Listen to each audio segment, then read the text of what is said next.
Olá, meus irmãos, tudo bem? Sejam bem-vindos a mais um Graco Podcast, o podcast que te ajuda a crescer na graça e no conhecimento de Deus. Nós teremos um papo aqui sensacional com um homem que tem impactado muitas vidas, principalmente através da Bíblia Sagrada. Mas antes disso, eu quero te pedir para que você se inscreva no nosso canal. Quando você se inscreve aqui no canal, o YouTube ele reconhece que é um conteúdo relevante, né? O canal é relevante, ele vai levando esse conteúdo para mais e mais pessoas. Então nos ajude a levar um conteúdo edificante que capacita os cristãos. Se inscreva, deixe seu gostei, seu comentário e compartilhe esse podcast com todo mundo.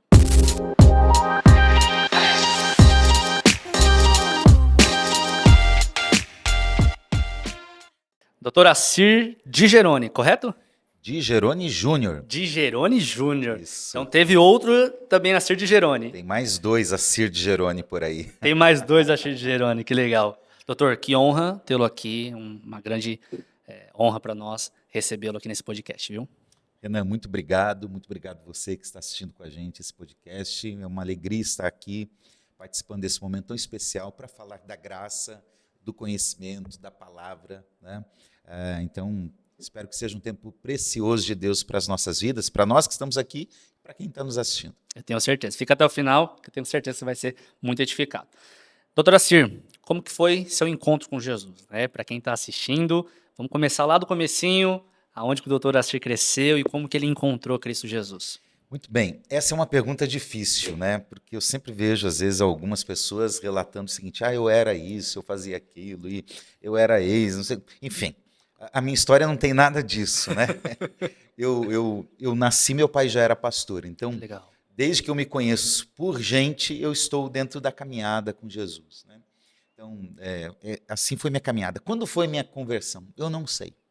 Eu sei que, em um momento da minha vida, eu percebi que eu tinha um bom relacionamento com Jesus, no sentido de reconhecê-lo como Senhor, como Salvador, me reconhecer um pecador, miserável, que precisava dele. E isso foi bem na minha infância. Eu tenho uma experiência, eu venho de uma tradição pentecostal, eu tenho uma lembrança de, por exemplo, aos 8, 9 anos, eu passar por uma experiência marcante, que a gente chama dentro da nossa teologia pentecostal de batismo no Espírito Santo, né? E isso foi muito marcante na minha trajetória. Desde pequeno eu gostava de ouvir meu pai pregando. Meu pai foi sempre de ensinar muito a Bíblia, então desde pequeno eu queria fazer o que ele fazia. Então ouvia as mensagens, tinha a minha Bíblia, participava de momentos de estudo como criança, né? Olha. Então eu não sei quando foi essa minha conversão, mas eu sei que desde que eu me lembro, dali dos 5, 6 anos de idade, eu já andava nesse caminho. É claro, conversão é um processo que, teologicamente falando, ela se deu na eternidade, porque Deus nos escolheu, ela se deu de forma real na cruz do Calvário, e ela se dá naquele momento em que nós temos aquele encontro, naquela decisão também de receber aquilo que Cristo fez, mas é um processo contínuo, né? É um processo de caminhada. Eu gosto daquele princípio teológico do já e ainda não. Ou seja, eu já fui salvo, eu estou sendo salvo e serei salvo. Então, quando foi a minha conversão? Foi em algum momento da minha infância, mas ainda hoje a gente precisa dessa conversão, nessa caminhada, e espero chegar naquele grande dia onde seremos plenamente salvos por Cristo Jesus. Uau. Algo que o doutor falou que foi muito interessante, que é o processo, né? Existe um momento realmente que nós ali encontramos, percebemos que estamos caminhando com Cristo, mas existe uma vida com Cristo, né? Eu gosto de chamar muito de processo de cristificação. A gente vai se parecendo com Jesus até o final da nossa vida. E eu percebi que você falou muito de teologia, né? Já na sua introdução. Então, quando você percebeu que estava caminhando com Cristo, passou a amá-lo, desejá-lo, logo em seguida você já entrou para os estudos bíblicos. Como que foi esse início no Evangelho? Então, assim, os meus primeiros cursos bíblicos, aqueles que realizávamos nas igrejas, e aí eu estou falando da década de 80, né? Eu nasci em 1980, eu fiz com 8 anos de idade. Foi o meu primeiro curso bíblico, era um curso de escatologia, tinha uma apostila, eu recebi um certificado, enfim. Essa é a minha memória. Eu lembro até a cor da apostila até hoje, era uma apostila meio vermelha, enfim. E foi algo marcante. Então, ali eu comecei nessa caminhada de estudos. Quando eu fiz os meus 16, 17 anos, eu já fazia cursos básicos de teologia que eram ministrados na igreja que eu congregava em Curitiba. Quando eu fiz 18 para 19 anos, eu queria entrar no seminário. E até comecei. Mas aí eu comecei a namorar, eu assumi uns desafios de trabalho e eu não consegui continuar. Estudei poucos meses, né? E meu namoro foi muito rápido, meu casamento foi muito rápido. Em 10 meses eu estava casado, né, com a minha esposa, estamos juntos até Parecido, o hoje. meu foi 11 meses. Então, ó, quase, né?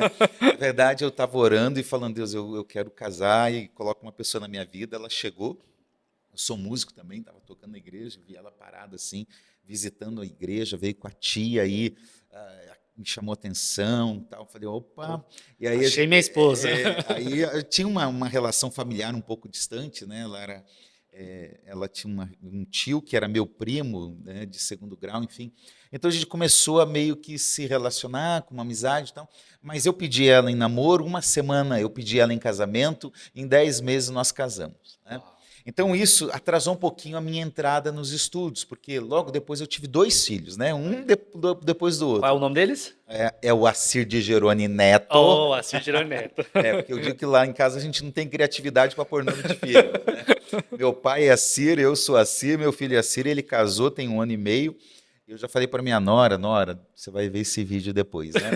Que é a Noemi, um beijo para ela colocar o nome do meu neto de Assir de Jerônimo IV. Mas ela disse que a maldição acabou e que isso não vai acontecer, né? Então estou orando, né? Me ajudem em oração, por favor. Então, nós casamos, aí tivemos o Assir de Jerônimo Neto, meu filho tem hoje 25 anos, e minha filha tem 23, é a Isabela.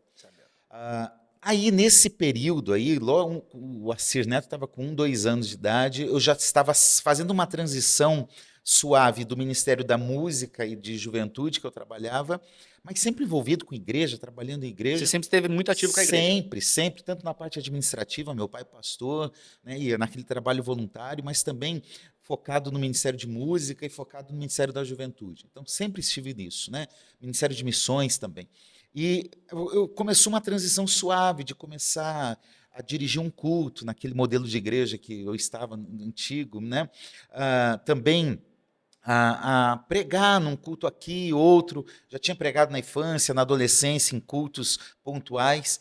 E aí começou essa transição. Quando eu estava com 21 anos, eu era líder de louvor na igreja que eu frequentava, no bairro Alto, em Curitiba, no Paraná, chamada Igreja Redenção, a igreja que eu cresci, fui formado.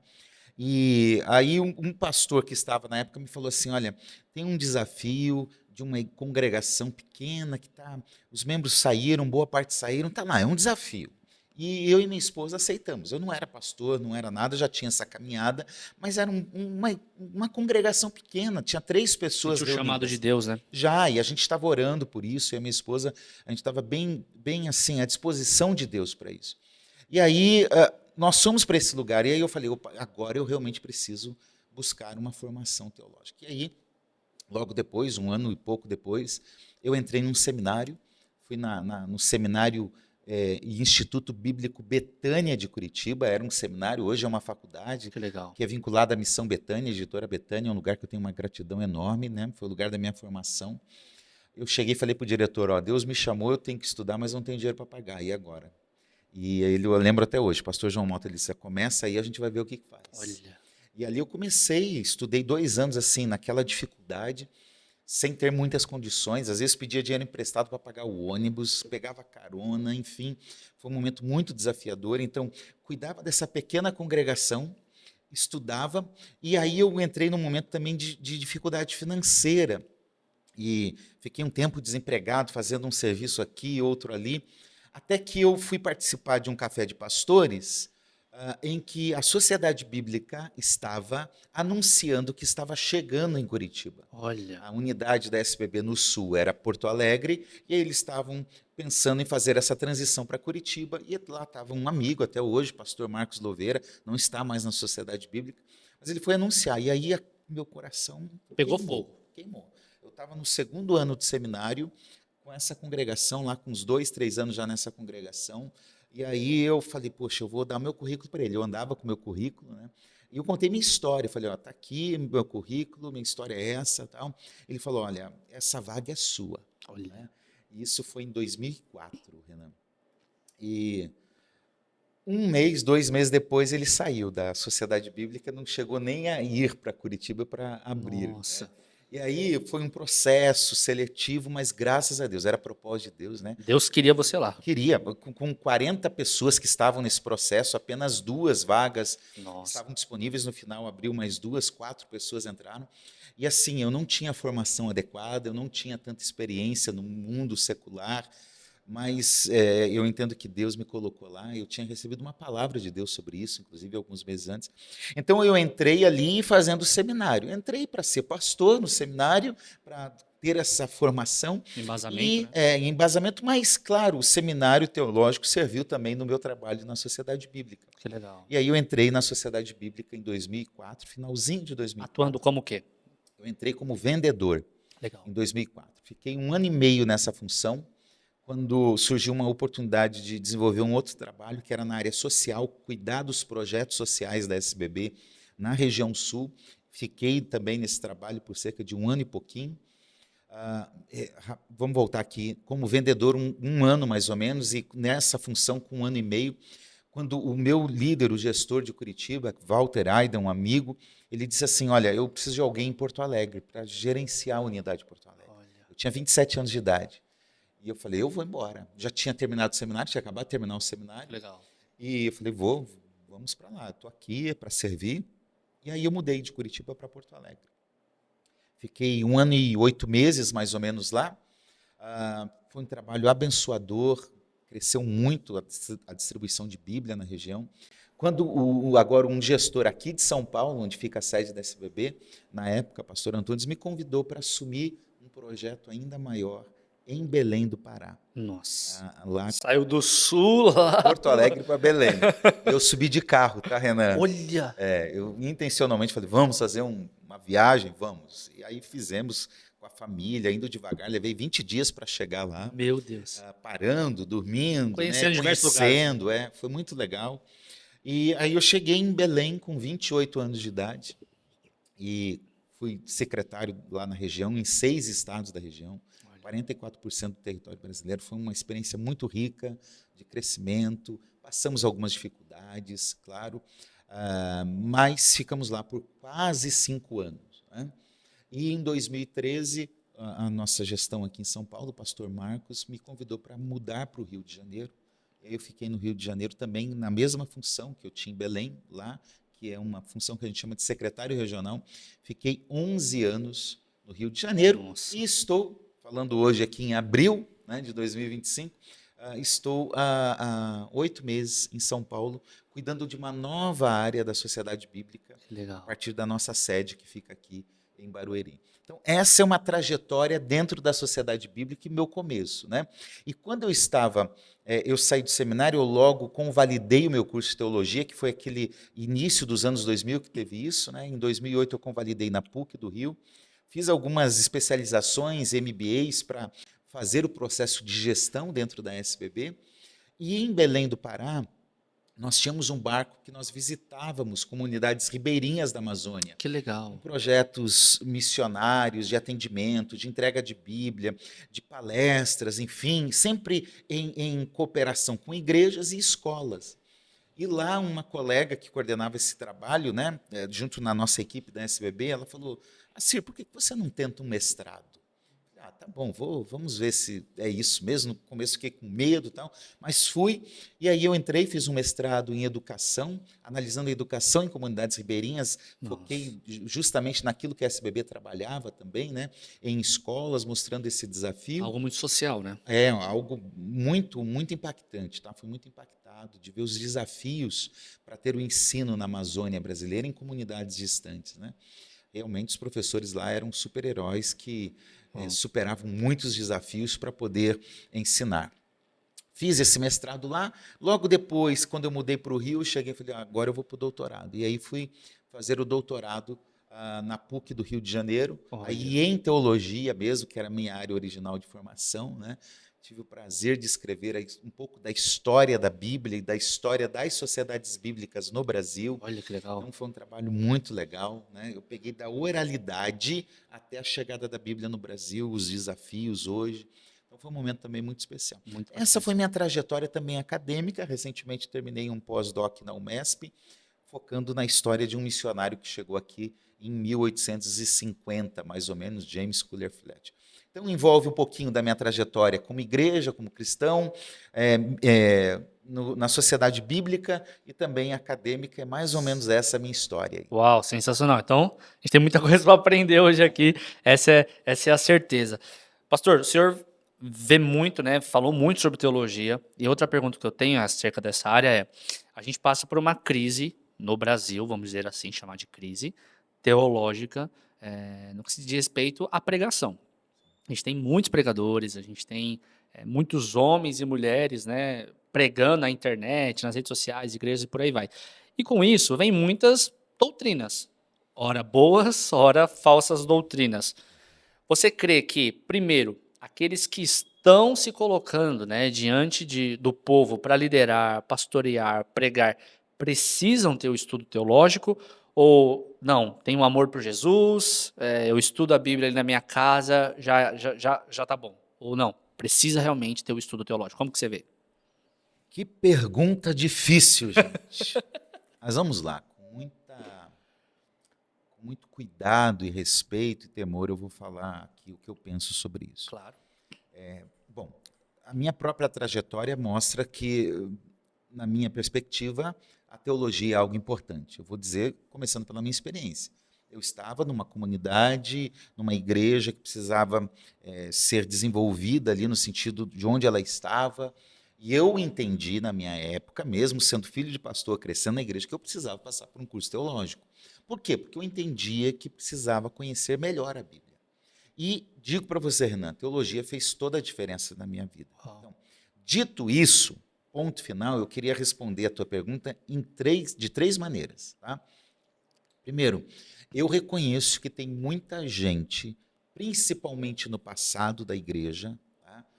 na chegada dos primeiros cristãos aqui, missionários, na chegada do movimento pentecostal no Brasil, e esses anos de avanço da igreja, nesses 200 anos que nós temos aqui no Brasil, há muita gente que nunca fez um curso de teologia. Tá? Há muita gente que foi apenas impulsionado pelo Espírito e havia ali autoridade, sim, de Deus, havia um desejo na simplicidade, com as limitações que essas pessoas tinham, de ler a Bíblia e tentar pregar a Bíblia. E eu conheço várias pessoas assim. Né? Nós tivemos vários líderes no Brasil, eu não vou citar os nomes aqui, mas que não passaram por uma escola teológica e se tornaram uma referência, por exemplo, na década de 80, de 90. Tá? Grandes líderes. Grandes líderes, né? Sim. Eu lembro, tinha um líder, hoje eu não consigo mais ouvi-lo, mas na época, na década de 90, esse grande líder abençoou a igreja do Brasil. E assim, sem uma formação, aquilo mais formal de sentar num banco de um seminário teológico. Agora, vejo nesse, e aí entra o segundo aspecto. Né? Então, primeiro, tem muita gente pregando o evangelho com seriedade, com simplicidade, que está pregando de forma fiel a Bíblia dentro das próprias limitações, mas eu acredito muito na iluminação do Espírito, na direção do Espírito. Mas aí eu vou para o segundo aspecto, que tem muita gente que faz isso, mas que consegue desenvolver aquilo que a gente diria assim, consegue ser um autodidata. Começa a ler um livro aqui, e eu conheço vários pastores assim. Sim. Sabe? Leu um livro e aprendeu, e aí leu o livro de teologia sistemática, teologia bíblica, teologia prática, e foi assimilando, e consegue ter uma perspectiva teológica, mesmo sem ter a formação. Legal. Agora, vamos para a terceira. Eu entendo que hoje, sim, entrar num curso de teologia, aquele curso que está organizado, sabe, com passos. Eu gosto de dizer para os meus alunos de teologia que um curso de teologia é como um quebra-cabeça. Você está estudando uma disciplina que parece, por que eu estou estudando isso daqui? Eu não sei. Outra aqui parece que não tem nada a ver. Mas depois que você termina o curso, você fala, eu entendi. Eu entendi como esta disciplina se vincula a esta e como tudo forma esse mosaico. Que é a Bíblia. E aí você vai aprendendo um pouco das 4 grandes áreas que nós temos na teologia e isso vai te forjando melhor. Então eu acredito que sim, um curso de teologia pode capacitar um pregador do evangelho, um pastor de uma igreja local, um missionário que está no campo. Pode capacitar. Eu acho que líderes são formados na igreja local. É a igreja, é ali no trabalho, no dia a dia, a igreja vai percebendo, vai dando legitimidade, mas a capacitação ela precisa ser adquirida. Então, pode ser por alguém que decide comprar 300 livros e vai ler e vai tentar formar, ainda que às vezes isso seja um pouco perigoso de não entender como fazer as conexões, mas sentando num banco de um curso teológico, aqui usando uma metáfora, obviamente, né, você vai conseguir entender os passos, né, de uma teologia que envolve a sistemática, de uma teologia que entra na Bíblia, a teologia bíblica, de uma teologia histórica que vai entender a história de Israel, a história da igreja, vai também para uma teologia prática, como aquilo que eu entendi como teoria, a teologia sistemática, a bíblica, como se aplica na pregação, no aconselhamento bíblico, na liderança da igreja, que são os aspectos mais práticos. Então, eu recomendo para todos que façam curso de teologia. Aliás, não é só o pastor, não é só o pregador. Todo cristão, né? Todo cristão deveria ter o mínimo de conhecimento teológico, Renan, porque alguém que canta teologia, boa ou ruim. Tá cantando. Está cantando. E eu vou te dizer mais. Normalmente, dentro de uma semana, do tempo de horário ali que as pessoas têm na sua vida de igreja, ela tem 1 a 2 horas de pregação. Mas ela passa ouvindo música o dia inteiro. Então, quem mais faz teologia não é o pastor do púlpito ou o professor no estudo bíblico. É a música. É o cantor lá. É o cantor. Né? E aí entra a questão aqui: será que as nossas músicas são músicas doutrinárias? São músicas biblicamente estabelecidas, realmente influenciadas pela Bíblia, pautadas na Bíblia? Por quê? Porque esse tipo de música vai gerando a teologia, vai gerando o que as pessoas creem. Né? Então, gera uma crença errada muitas vezes, errado. né? Porque ela tá tão acostumada com aquela música, ouvindo na sua casa, na sua igreja, e fala, pô, isso aqui é Bíblia, tá me ensinando Bíblia, só que é uma maneira errada. Pode ser que esteja fora do padrão bíblico, ainda que use o nome da Bíblia ou de Deus. Sim. Né? Então, o cantor, o músico precisa de teologia. O líder de célula precisa de teologia, porque ele está conduzindo um grupo, ele precisa entender o mínimo de como ler a Bíblia, interpretar, aplicar. O professor de escola bíblica dominical, das igrejas que têm isso, né? O pregador que precisa fazer algo, precisa ter uma noção mínima de quem é Deus, de como ele se revela, o que é a igreja, o que é o Espírito Santo, enfim. Então a teologia ajuda todo cristão na sua caminhada. No passado, né, dentro do nosso movimento pentecostal, de onde eu vim, a gente ouvia assim, não faça teologia que você vai desviar. Né? Hoje eu digo assim... Ou vai esfriar, né? Vai esfriar. Eu digo, Renan, sem dúvida alguma, teologia me fez conhecer melhor o Deus que eu sirvo, me fez amá-lo ainda mais, me fez entender o plano dele e me fez servi-lo melhor. E eu dou graças a Deus porque a minha formação teológica me ajudou nisso. É claro, hoje em dia tem que tomar muito cuidado, tem muita formação teológica que não tem compromisso com a igreja, nem com as escrituras. Só gera divisões. Assim, teologia virou um curso como qualquer outro. Então você pode olhar, tem muitas faculdades aí secularizadas que não têm um compromisso confessional. Não estão preocupadas com a Bíblia. Vão até falar da Bíblia, porque está falando de teologia, mas não estão preocupadas realmente com o foco, a essência do fazer teologia. A capacitação dos cristãos, né? O estudo de Deus. Porque teologia é isso aí, né? A gente, de forma simples, diz Deus, logia, estudo. É claro que a gente não consegue pegar Deus, às vezes é como pegar assim, deixa eu estudar Deus aqui, dissecar esse ser. Não dá. Então, eu gosto de dizer que teologia é o estudo daquilo que o próprio Deus decidiu revelar a nós. E aí passa por aqui, pelas Escrituras. Né? Porque a Escritura, é claro, o Espírito Santo nos ilumina, nós podemos ver Deus, a revelação de Deus na criação, na sua provisão, mas a forma como nós podemos perceber claramente quem é Deus passa pelas Escrituras. O que Deus fez na história, quem é Cristo nesse plano, como todas as coisas convergem para Ele. Então, fazer teologia vai me fazer compreender melhor o Deus que decidiu, por amor e graça, se revelar a nós. E já que Ele decidiu se revelar, eu preciso conhecê-lo. A falta de conhecimento tem gerado, infelizmente, uma fé muitas vezes débil, uma fé às vezes ingênua demais, ou às vezes uma fé que está desviada da fé bíblica. E é um perigo, desculpa te interromper. Não, vamos lá.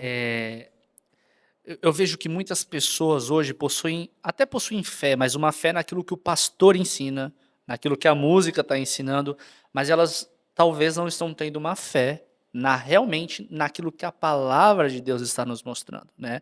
E isso é muito por conta da falta de ensino bíblico, da falta do estudo bíblico, da falta de mergulhar na palavra de Deus. Meu pai me falava algo que era, meu saudoso pai me falava algo que era muito importante, que gaste tempo com tudo. Você pode gastar tempo com tudo que você quiser, né? Trabalho, família, mas a sua prioridade no seu dia é o estudo da palavra de Deus, porque nesse estudo, primeiro, você vai conhecer o Deus que você serve, e segundo, você não vai ser levado por falsas doutrinas, vãs doutrinas, você vai ser direcionado e guiado por aquilo que a palavra de Deus ensina, né? Exatamente. Eu gosto muito deste princípio que nós temos em Atos, quando Paulo está em Bereia, né? E aí o texto bíblico, Lucas, o historiador, registra que Paulo pregava e os bereanos, né, eles ouviam o que Paulo falava E e conferia. conferiam para ver se era exatamente daquele jeito. Tá? Então, falta isso. Tá? Esse é um primeiro aspecto, falta isso. Por quê?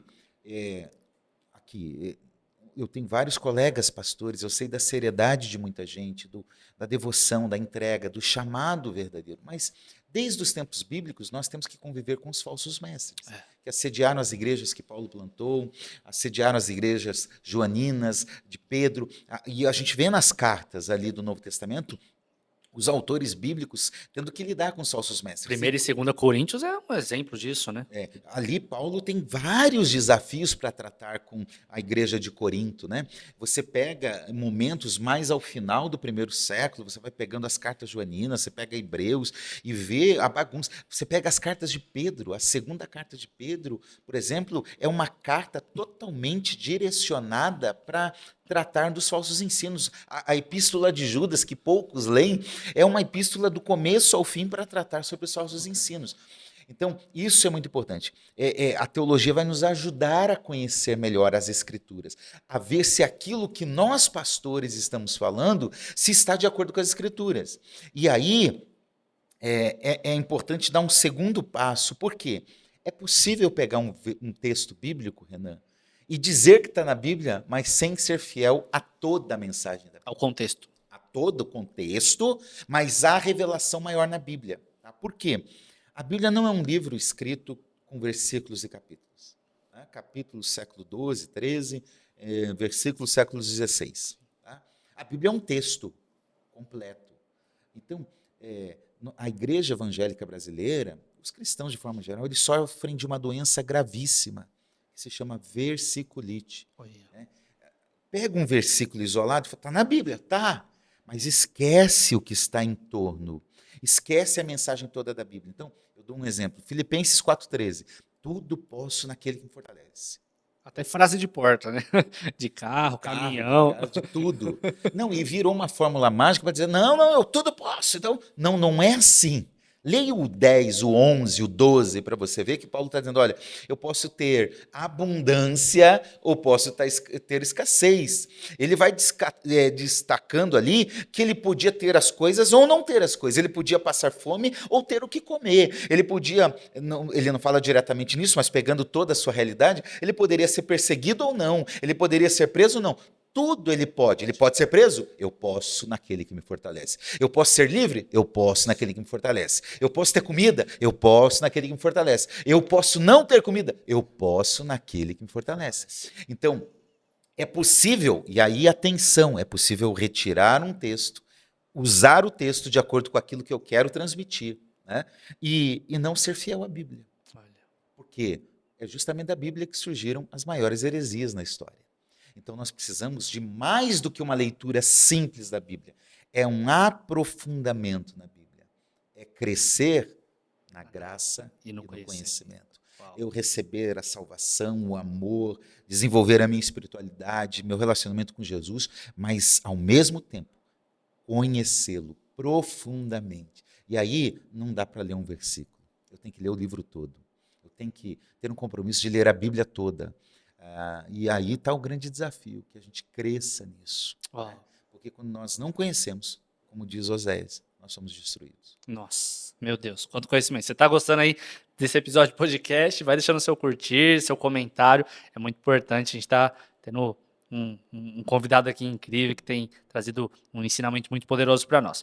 Doutor, continuando aqui, o senhor falou que está na SBB hoje, né? Qual que é a sua posição hoje da SBB?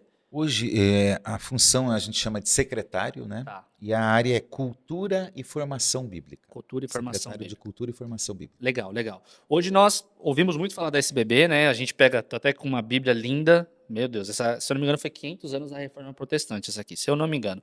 Mas é muito bonita, produzida pela própria SBB. Hoje muito é falar da SBB, a gente vê, né, praticamente todas as capas de Bíblia, mas se pudesse explicar para aquele que ouve falar, mas não sabe o que é. O que é a SBB? O que Muito é bem. essa organização? E aí a gente tem outro grande desafio, porque a SBB ela envolve tantas coisas que é difícil a gente definir rapidamente, né? Mas eu vou tentar fazer isso de forma breve. A primeira sociedade bíblica que existiu, ela foi criada em 1804. Nossa. É o período que nós chamamos, Renan, na história da igreja, na história da teologia, do período das missões protestantes. Os protestantes europeus começaram a sair pelo mundo e levar o evangelho. Então, essa é uma realidade. Ao sair, William Carey, por exemplo, está dentro desse contexto, entre outros. Muitas igrejas, e às vezes também de uma forma interdenominacional, começam a surgir sociedades missionárias de propagação do evangelho, de promoção do conhecimento cristão. Tem vários, tem umas 10 ou 15 ali da região da Inglaterra, da Europa, que saem pelo mundo para pregar o evangelho. Tá? Os Estados Unidos também faz parte disso. Então, é um movimento missionário que está indo ao mundo, com sociedades organizadas com o objetivo de levar o evangelho. Ao mesmo tempo, paralelamente, a gente tem a história de uma menina chamada Mary Jones, que tinha um desejo, naquele mesmo período, de ter uma Bíblia, mas a Bíblia era cara, difícil de encontrar. As Bíblias eram copiadas à mão, foram copiadas à mão durante muito tempo. Mesmo quando foram impressas, hoje é uma realidade, mas em 1800 era outra. Havia impressão, a Bíblia já estava mais acessível, mas ainda assim não era tão comum a gente ter 10, 15 Bíblias dentro de casa como nós temos hoje. Né? Então, essa história, a história de Mary Jones é a história que ela quer ter uma Bíblia, ela trabalha cerca de 5, 6 anos para ter essa Bíblia. Quando ela vai comprar a Bíblia, o pastor que vendia a Bíblia na região dela, País de Gales, ali na Europa, no Reino Unido, né, ele diz, olha, eu tenho até uma Bíblia na sua língua, mas ela está prometida a uma pessoa. E aí a Mary Jones conta a história, ele fala, tá bom, eu me viro com outro comprador, eu vou vender essa Bíblia para você. E vende. Mas isso incomoda esse pastor. O nome dele é Thomas Charles, um pastor metodista. E ele decide, então, envolver a liderança cristã, ali na Inglaterra, do Reino Unido, e eles criam, então, uma sociedade com esse viés missionário que tem uma missão: levar a Bíblia a todas as pessoas. Uau. Então nasceu na Inglaterra. Nasceu na Inglaterra, em Londres, Legal. 1804. Tá? Como um movimento interdenominacional, um movimento de diversas lideranças, das diversas igrejas e confissões que já existiam na época, com esse objetivo, levar a palavra de Deus a todas as pessoas, numa linguagem que possam entender. A tradução tem que ser compreensível e a um preço que possam pagar. Uau. Porque a Bíblia era cara e agora precisa reduzir isso. Então ali surge essa sociedade bíblica, ela influencia o surgimento de outras pequenas sociedades bíblicas que vão surgindo no mundo. 1812 vai surgir, por exemplo, nos Estados Unidos, e surge na Holanda, e surge na Rússia, e vão surgindo sociedades bíblicas. Tá? Esse é o trabalho, e começa a pulverizar. Olhando para o Brasil, 1804 é criada a primeira sociedade bíblica, 1808, 1809 a gente tem a chegada aqui de Dom João VI, com a coroa portuguesa, fugindo de Napoleão, que está invadindo a Europa, e ele chega aqui, a coroa vem para cá, o império, o Brasil passa a ser algo imperial, e aí ele toma uma decisão de abrir os portos para as nações amigas. Mas quem é a nação amiga? É a Inglaterra, dos protestantes, onde tem lá a primeira sociedade bíblica.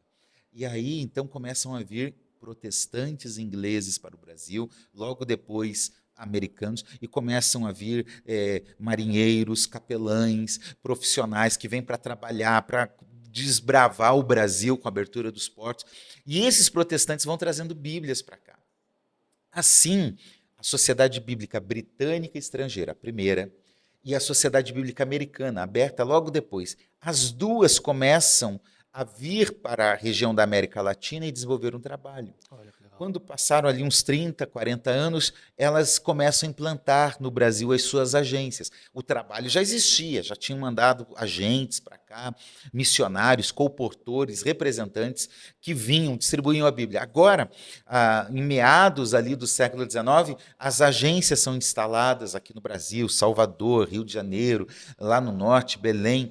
E aí essas duas sociedades bíblicas ficam trabalhando aqui. Com a tradução para a língua portuguesa, ou não A ainda? tradução já existia, a tradução de João Ferreira de Almeida do século XVII. Tá? E essa tradução vem para o Brasil. Já em 1809, nós já temos 5.000 Novos Testamentos publicados pela Sociedade Bíblica Britânica Estrangeira, que alguma parte dessa produção chegou ao Brasil. Nossa. Tá? Então, já tem uma tradução em língua portuguesa. E quando eles estão vindo para um Brasil católico, que por vezes rejeitava a Bíblia, entre aspas, protestantes, então essas sociedades bíblicas distribuíam tanto a João Ferreira de Almeida quanto a tradução do Padre Figueiredo. A ideia era distribuir a Bíblia para um país que ficou 300 anos sem ter a Bíblia como um livro distribuído. Ela era contada, histórias eram faladas, Não tinha acesso, mas não tinha acesso ao livro. Era proibido, né, ter qualquer produção no Brasil como colônia, de qualquer livro, inclusive. Né? Então, eles entendem que o Brasil estava aberto para a Bíblia. E aí eles começam a produzir essas Bíblias e mandar para cá, tanto na tradução de Almeida quanto na tradução do Padre Figueiredo.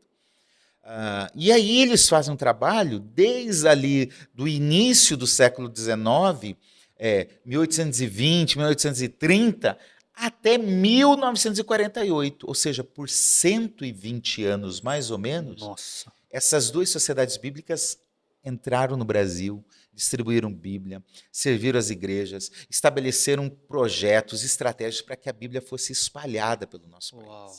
E eu gosto de dizer, Renan, que a Bíblia chegou antes do missionário. Porque os primeiros missionários chegaram aqui para abrir as denominações presbiteriana, batista, congregacional, metodista, de 1850 para frente. Mas por uns 20 a 30 anos, representantes, colportores, voluntários das duas sociedades bíblicas já andavam pelo país. Espalhando a Bíblia. Espalhando a Bíblia. Chegavam e deixavam caixas de Bíblia aberta em locais, em portos. Alguém ia lá e pegava uma Bíblia. Nossa. Saíam distribuindo pelo interior do país, viajando 5, 6 mil quilômetros distribuindo a Bíblia. Meu Deus. Então, tem um historiador, o Elben César, da editora Ultimato, inclusive, né? Ele escreveu um livro, História da Evangelização no Brasil, e ele diz, olha, por 40 anos, antes da chegada dos missionários, a Bíblia já era distribuída. Em muitos lugares onde os missionários chegaram, já tinha um grupo reunido lendo a Bíblia, já estavam convertidos àquela fé bíblica, sem ter uma igreja protestante naquele lugar. Meu Deus. Quando chegaram, apenas implantaram uma igreja. Aliás, os historiadores do protestantismo no Brasil, Karl Rahn, por exemplo, Leonard, por exemplo, Emily Leonard, todos eles destacam isso. Tá? Antônio Gouveia, vários historiadores destacam isso. Bom, essas duas sociedades bíblicas vão trabalhando até que em 1948, elas dizem assim, agora é a hora dos brasileiros cuidarem desse trabalho. Elas entregam tudo o que estava aqui, o prédio, o trabalho, tudo, nas mãos da igreja brasileira. Meu Deus. E aí, em 10 de junho de 1948, é fundada, então, a Sociedade Bíblica do Brasil, no Rio de Janeiro, no templo da primeira Igreja Batista do Rio de Janeiro, com líderes semelhante ao que ocorreu no início da primeira Sociedade Bíblica, com líderes das denominações que existiam no país naquela época. Meu Deus. Então, a Sociedade Bíblica é criada pelas igrejas, a liderança é sempre das igrejas, né? Nós temos uma governança das igrejas e nós fomos criados para servir a igreja com a palavra de Deus. Nossa. E aí estamos aí celebrando 77 anos de existência Esse ano. 77 anos de existência. Aqui no Brasil. Uau, uau. E você faz parte de bons anos aí, aproximadamente 20 anos. 20 anos estou na 20 Sociedade anos. Bíblica. Fiz esse ano. Uau.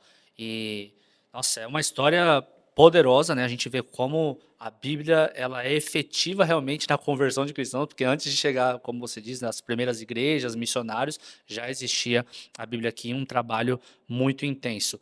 Hoje, o trabalho da SBB é ainda nessa distribuição de Bíblias, né? O trabalho principal, ou existe outro trabalho que a SBB tem focado dentro do Brasil, a SBB no Brasil, né? Sim, então vamos lá. O nosso trabalho todo envolve a Bíblia. Que agora eu tenho que voltar naquela pergunta que você fez, né? Que eu contei tanta coisa aqui e Verdade. não respondi. Mas é que esse trabalho sempre envolveu na história não apenas a distribuição. A distribuição faz parte, mas eu poderia falar aqui várias áreas do nosso trabalho. Então começa, por exemplo, pensando na tradução. Olha, A SBB apoia vários projetos de tradução são para línguas minoritárias no Brasil, de povos migrantes que estão no Brasil. Por exemplo, os pomeranos, que tem no Rio Grande do Sul, tem no Espírito Santo, tem em Rondônia. Povos minoritários, como os ciganos. Nós temos traduções de pequenas partes da Bíblia na língua cigana. Para tribos, para os povos indígenas. Então, nossa. tem vários projetos que a Sociedade Bíblica do Brasil apoia. Ela entra numa etapa mais ao final, mas ela apoia esse projeto, porque é um trabalho feito por muitas mãos, muitos missionários, agências missionárias. Claro, as próprias traduções em língua portuguesa, porque a tradução ela é dinâmica, a língua é viva, então ela precisa ser revisada de tempo em tempo. Então nós temos 5 traduções para a língua portuguesa. Então envolve a tradução. Envolve o trabalho que a gente chama de publicação, que é, vamos lá, diagramar esse texto, publicar esse texto, imprimir esse texto. Então, envolve a impressão. E a gente tem ali o nosso centro de produção da Bíblia, né? A nossa gráfica aqui em Barueri, que é uma experiência maravilhosa. Então, Essa gráfica, desculpa interromper, é a sede nacional ou não? a sede nacional é a parte administrativa que está conectada à gráfica. Legal. Então, é tudo aqui em Barueri, tá um do lado do outro. Muita gente visita essa produção de escrituras. Lá é produzida uma Bíblia como essa e uma Bíblia em braille, a Bíblia popular. A média de uma Bíblia a cada 3, 4 segundos, mais ou menos, é produzida. Uma Bíblia a cada 3, 4 segundos. Exatamente. Essa é a média. Quando a gente soma a produção de um ano, divide pelo tempo, a gente tem uma Bíblia a cada 3, 4 segundos. Tá? Então, tem esse trabalho de gráfica. Mas a SBB é muito mais do que isso. Se alguém ouviu falando até aqui, vai falar, não, então a SBB é uma gráfica. Não, não é. A SBB é uma tradutora de Bíblia. Não, não é. É também. É também uma editora, é também uma gráfica onde tem Bíblia, é também uma livraria, porque nós temos livrarias espalhadas pelo país, mas é muito mais do que isso. Ela faz tudo isso, mas essencialmente a nossa Constituição é uma organização realmente de viés missionário, uma organização social, sem fins lucrativos, que tem a missão de levar a Bíblia e transformar a vida das pessoas com a Bíblia. E para fazer isso a gente traduz, publica, imprime, mas nós também realizamos vários programas bíblicos, alguns na área social. Então, por exemplo, nós temos dentro de presídios, distribuição gratuita de Bíblias, em capelanias hospitalares, em associações e organizações. Nós temos projetos com a Bíblia em braille, a Bíblia para o cego. Estamos traduzindo a Bíblia para o surdo. Então, esse projeto está acontecendo. Temos vários programas bíblicos de impacto social. Temos aqui em Barueri um núcleo de atendimento que atende crianças, atende idosos. Temos um barco na Amazônia que entra nas comunidades ribeirinhas levando um atendimento integral. Leva a Bíblia, mas leva também um atendimento social, clínico, muitas vezes. Temos um caminhão no Nordeste que entra em algumas comunidades para levar esse atendimento que envolve a cultura, envolve o atendimento clínico, social, a distribuição da Bíblia. Então é uma organização que quer levar a palavra de Deus a essas pessoas, porque entende que semear a palavra de Deus na vida dessas pessoas vai trazer transformação. Então a Bíblia é entregue para a igreja, mas a Bíblia também é entregue pela sociedade bíblica para fora da igreja, em lugares que muitas vezes a maioria dos crentes não vão, dos cristãos não vão. Então nós vamos lá e levamos a Bíblia, muitas vezes em parceria. Temos mais de 1000 parcerias no Brasil. Organizações sociais, capelanias, presídios, em que nós doamos a Bíblia para que a Bíblia alcance essas pessoas. Então, é uma organização missionária muito forte nessa área. programas sociais e programas de engajamento. A gente incentiva por meio de eventos, de treinamentos, de seminários que haja maior leitura bíblica no nosso país, engajamento com a Bíblia, defesa da Bíblia. Então nós temos treinamentos de evangelização com a Bíblia, seminários de ciências bíblicas, fórum de ciências bíblicas, academia, que é uma plataforma online de cursos bíblicos. A ideia é a Bíblia precisa chegar às pessoas, Meu Deus. das diversas formas possíveis. Seja no mercado editorial, seja distribuição, seja através da obra social, Tudo tá alcançando as pessoas através da Bíblia. Isso. E essencialmente a SBB é essa organização missionária. Não é uma editora, ela não tem lá o CNPJ de editora. Ela não é uma empresa, não tem ninguém lucrando. Ela é uma organização sem fins lucrativos. Aliás, somos inscritos no CNAS, o Conselho Nacional de Assistência Social, falando que nós fazemos programas bíblicos de transformação por meio da Bíblia, né? E a SBB é tudo isso. Então, vê como é difícil dizer o que é SBB, porque ela é muitas coisas. Ao mesmo tempo que é difícil, é muito inspirador, né? Acho que você que está assistindo e talvez não tinha essa noção de tudo que a SBB faz. Talvez você tenha uma Bíblia, né? Glória a Deus ter uma Bíblia na sua casa e aí vê o nome SBB embaixo e você fica achando que é só um mercado editorial. Mas a gente percebeu que tem muita coisa por trás. Tem uma obra missionária surreal acontecendo e por meio também da palavra de Deus, né? A distribuição da palavra de Deus. Hoje a SBB tem em todo o grande país, como que funciona? Né? SBB não, a Sociedade Bíblica, né? Porque a SBB é a Sociedade Bíblica do Brasil, né? Mas essas sociedades bíblicas existem em todos os países, como que funciona? Hoje existem cerca de 155 sociedades bíblicas no mundo, atuando em mais de 200 países ou territórios. Nossa. Então é um trabalho, é uma fraternidade mundial. Não são filiais da britânica. Cada uma é autônoma, mas nós nos unimos numa fraternidade mundial de sociedades bíblicas que tem a mesma missão. Essa britânica continua ainda sendo a inicial, né? Continua tendo ali todo mundo indo até essa britânica, tendo contato ou não? Como que funciona? Ela faz parte dessa fraternidade mundial. Ela não é mais importante do que qualquer outra. Legal, tá? legal. Por quê? Porque é uma fraternidade onde todos têm a mesma importância. Aquela sociedade bíblica pequena, de um país pequenino, em qualquer lugar do mundo, é tão importante quanto uma americana, uma britânica ou a do Brasil, que hoje faz um trabalho também que abençoa muitas sociedades bíblicas, né? Existem poucas sociedades bíblicas com centro de produção da Bíblia. Nós, por exemplo, somos uma entre pouquíssimas. Coreia do Sul tem isso, a China também tem uma gráfica, a Colômbia tem uma encadernação de Bíblias, mas nós servimos muitas sociedades bíblicas na América Latina, na África, levando a Bíblia para o mundo. Então, nós somos uma fraternidade que envolve várias sociedades Uma vai bíblicas. ajudando a outra também. Isso.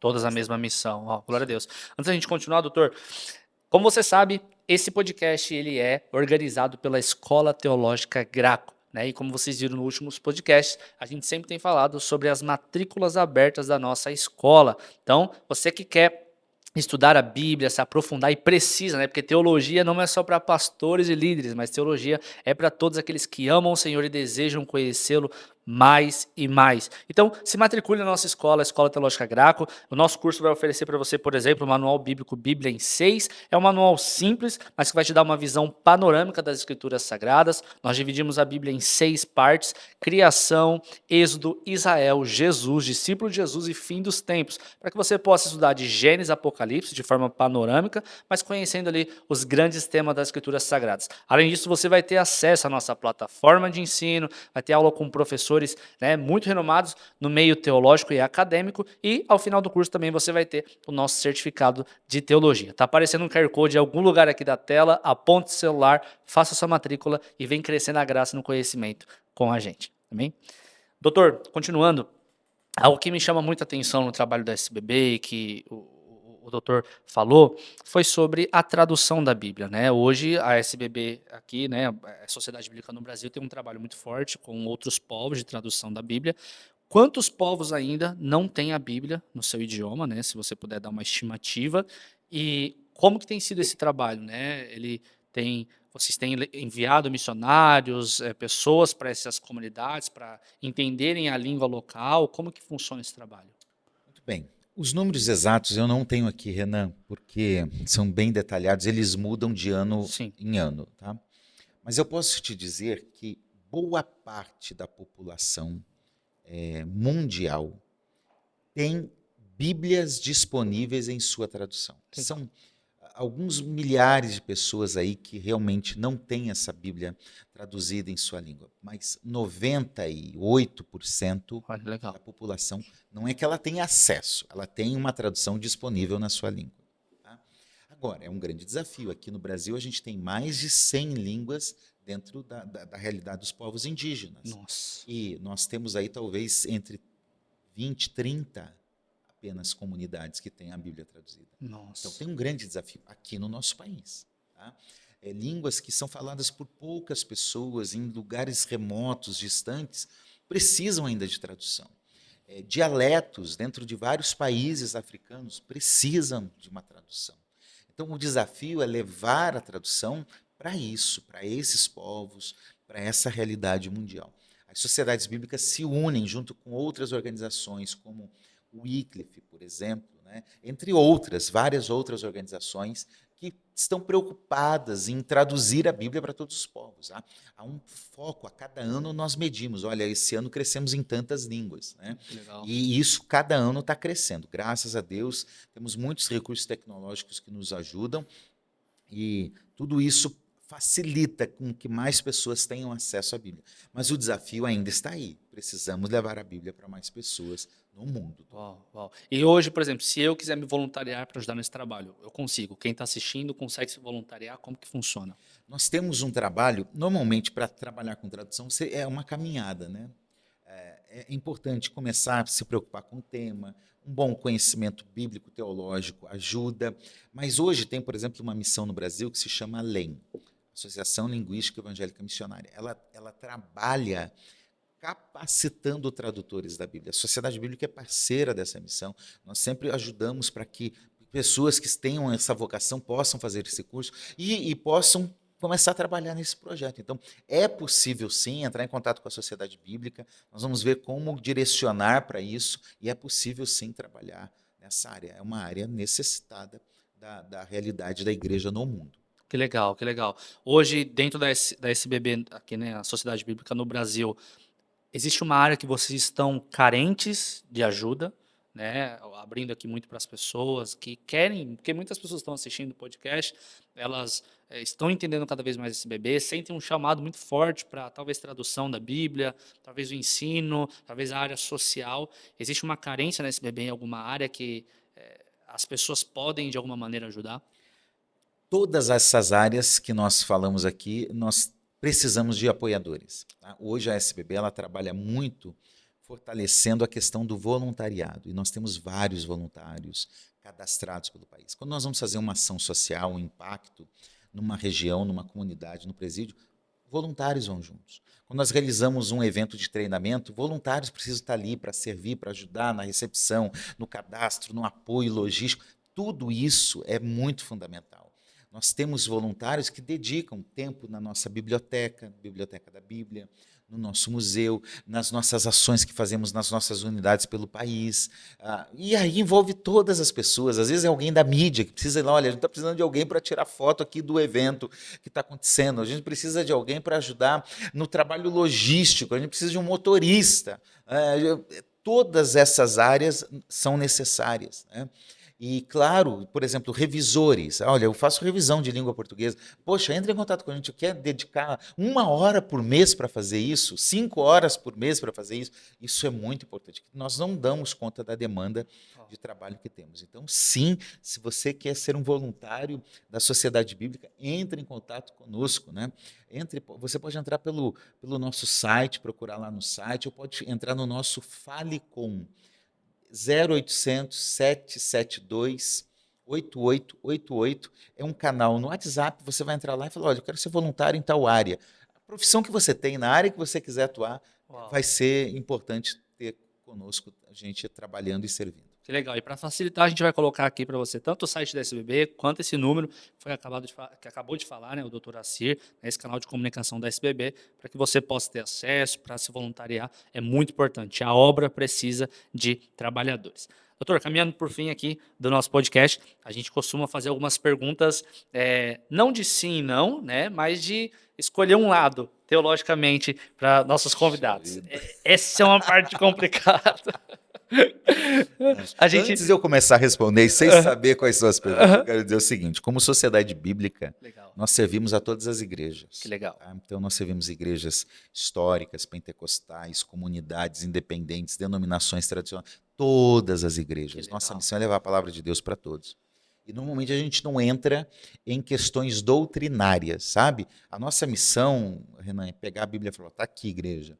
Agora, o pastor lá, o líder lá, vai falar: olha, a nossa doutrina aqui é assim. Que legal. Então, isso é só para deixar claro aqui, né? Ah, não, e é muito importante, É, né? Muito então, importante. tudo que eu responder aqui é uma questão particular, Não é da pessoal, SBB. não é da SBB, por favor. Né? E a gente tem um ambiente muito diverso na sociedade bíblica. Lá é muito bom, né? Hoje eu estava sentado almoçando com gente de diferentes igrejas. É a beleza do corpo de Cristo, né? Exatamente isso.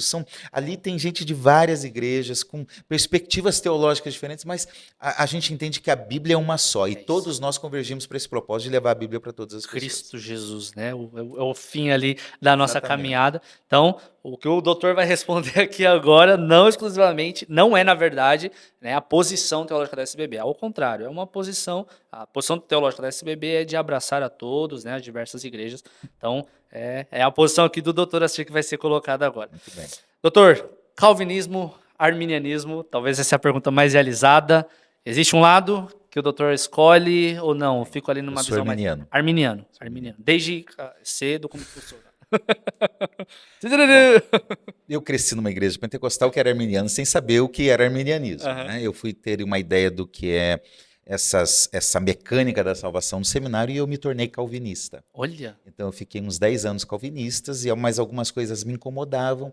Então eu decidi ler um pouco mais de João Calvino e depois ler um pouco mais da teologia arminiana. E aí deixei de ser calvinista, que eu tinha me tornado no seminário, e me tornei arminiano realmente por convicção. olha, um ex-calvinista, então, agora que é um arminiano. Mas amo meus irmãos calvinistas, tenho vários amigos, respeito muito a tradição calvinista. Que legal, que legal. Então, talvez a próxima tenha já uma resposta, mas cessacionismo ou continuismo? Continuismo, sou Continuismo. pentecostal. Você crê na continuidade de Sim. todos os dons, né? Dons de línguas e por aí vai. Sim, acredito em todos eles. Legal. Pré ou pós-tribulacionismo? Sou pré-tribulacionista. Olha, ó, tem um pós-tribulacionista ali. Já flertei Já flertou com o amilenismo, mas revi minhas convicções, fui aprofundando. Não é minha área, tá? Tá. Mas tive um amigo que me ajudou muito a fazer essa caminhada, e eu voltei a ser o que eu era na minha infância, depois de ficar um pouco neutro, mas hoje sou pré-tribulacionista, Legal. pré-milenista. Que legal. E só para encerrar, então, a igreja substitui Israel ou Israel ainda continua sendo um povo escolhido por Deus? Igreja e Israel, para mim, são coisas distintas, com propósitos distintos, ainda que hoje, na igreja, tenham descendentes do povo de Israel, que fazem parte da igreja. Mas acredito sim, hoje Deus está trabalhando por meio da igreja, mas acredito que é um propósito final para Israel, como nação.